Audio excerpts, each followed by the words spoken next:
Hey there, SES students. This is Jessie Cayley. I am the City of Egan's Water Resource Specialist. And last time you saw me, I was out on Carlson Lake doing some water samples. Today, I'm going to talk to you from the home office and tell you a little bit about some lake and watershed data for your pond projects. So we will talk about macroinvertebrates, fish, pH, and dissolved oxygen. At the City of Egan, like many other urban or suburban communities, there are challenges related to stormwater. Anytime it rains or snows, anything runs off of that land and gets funneled into surface waters. So it really is important to us to know that what happens on the land affects the quality of the surface water, the lakes and wetlands, the rivers. And so I want to tell you just a little bit about that and then what we can do to help protect the lakes from those impacts. And then I want to talk about specifically data related to your pond project and list a few other resources for you. So here's the main takeaway for this whole unit, in my opinion, is that land use drives water quality. In general, when more people live in an area, there are more buildings and roads and infrastructure needs. So there ends up being more stormwater runoff, and usually it's poorer quality as well. And then that leads to more pollution going into the lakes and wetlands, and it leads to worse water quality in general. You can see from this graph in Egan, from 1950 until 1920, there was quite a dramatic change in population size in the same area. And then down below, just from 1990 until 2019, here's a Fitz Lake is in the southeast part of Egan. And you can see that, maybe there was a few houses and roads, but it's much different today. There's sort of houses tucked in everywhere in little neighborhoods. And the important thing to remember as well is it's not just what's on the surface that you see that's affecting these water bodies. It's all those storm pipes running underneath the ground. Whenever there's a catch basin, a storm drain, anything that you want to call it, that little hole on the side of the curb that collects stormwater, that goes into a pipe, and most of the time it travels underground to a lake or a pond, and the whole city is connected like that. So it really does affect water quality. Here's one more slide about that. You can see that maybe in a natural setting, when water would soak into the ground easily, there are trees, there are grasses, then you would have maybe half of the water soaking in and half of it going to evapotranspiration or runoff. And then versus a city, you might have more than half running off. So a lot less soaks into the ground. That's really important. So what can we do to make that better? In Egan, we sort of are approaching it in two ways. One is to clean up and reduce the stormwater before it gets to the lake. And the other is to help do things to the lake itself so that the quality of the lake improves or is protected. So to clean up or reduce the amount of stormwater going in, you can filter it, you can slow it down using a storm pond or something, you can soak it in with a rain garden or other infiltration area, you can clean it up with a street sweeper or having people clean their leaves off of the street, or making sure that if anything is spilled, that gets cleaned up before it gets to the lake, or having tighter regulations as far as new developments or anything else that is allowed or isn't allowed to further protect the lake. And then within the lake itself, you can do alum treatments. I'll talk about that in a minute. You can aim for a balance of healthy plants and then look at a balanced fish population. So let's talk about some of those. Here's a picture of an iron sand filter on the upper left. That acts like a big sandbar with iron filings mixed in, and when water flows through that slowly, then it kind of grabs the phosphorus out of the water, so that cleans it up. There's a picture of a storm pond, just letting the particles settle before they go out the other side.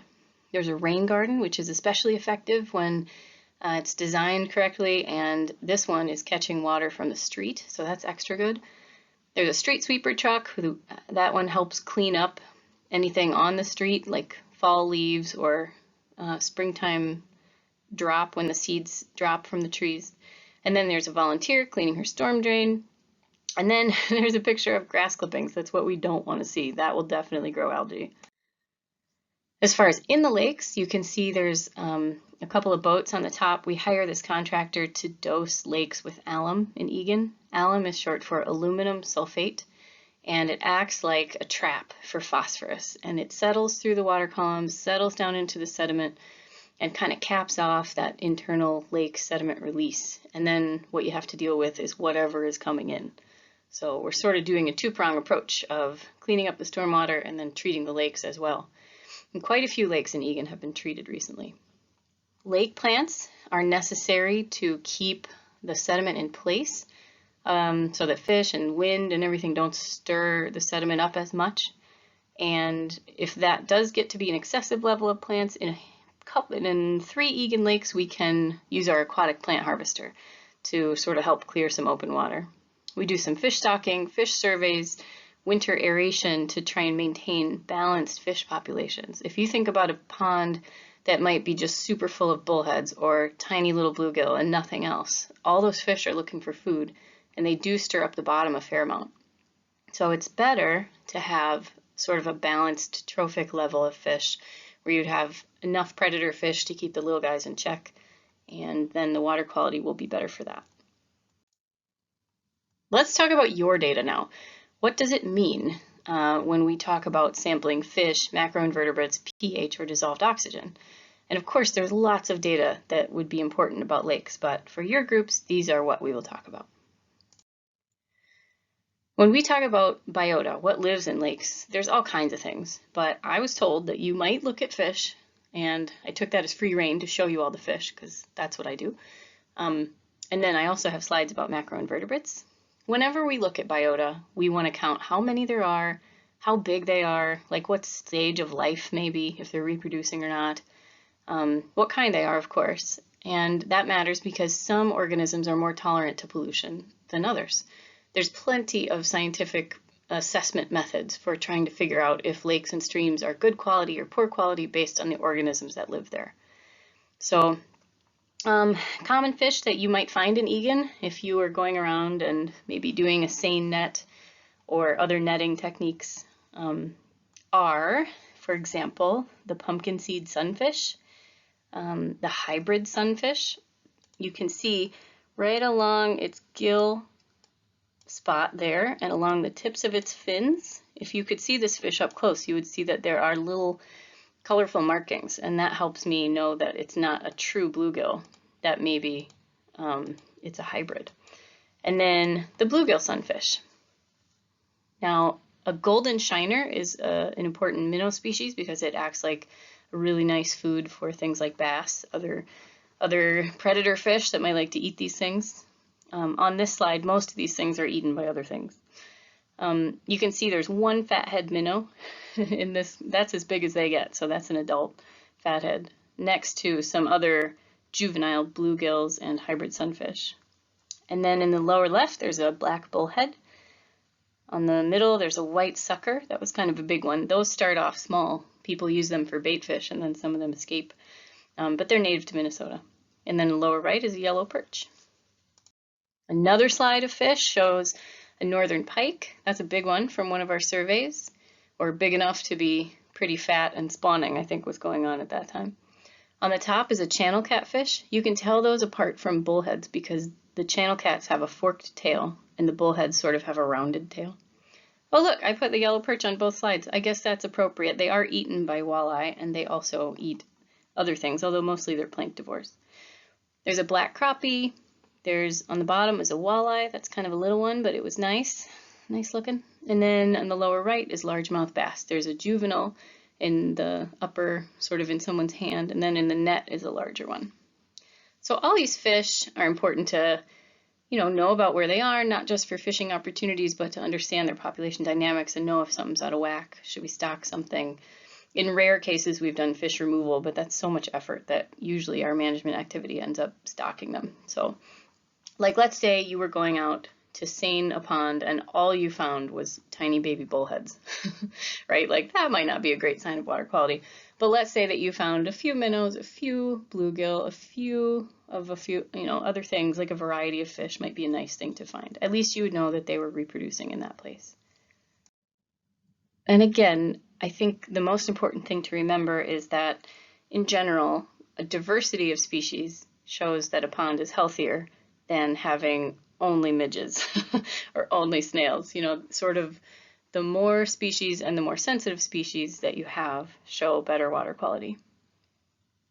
Sometimes you may not find all the representatives if you only have one sampling point and one sampling day. Don't be concerned. It might be that you would find more of these critters if you were to sample in the middle of summer when they were really active, but you're kind of constrained by the time of year that you're doing this. So no worries. Do your best and enjoy being out there if you are the group that gets to go out and do this. Okay, so let's talk about chemistry. The pH in a lake is dependent a lot of the time on the sediment of the lake, the soil, the substrate, which is really related many times to the geographic area.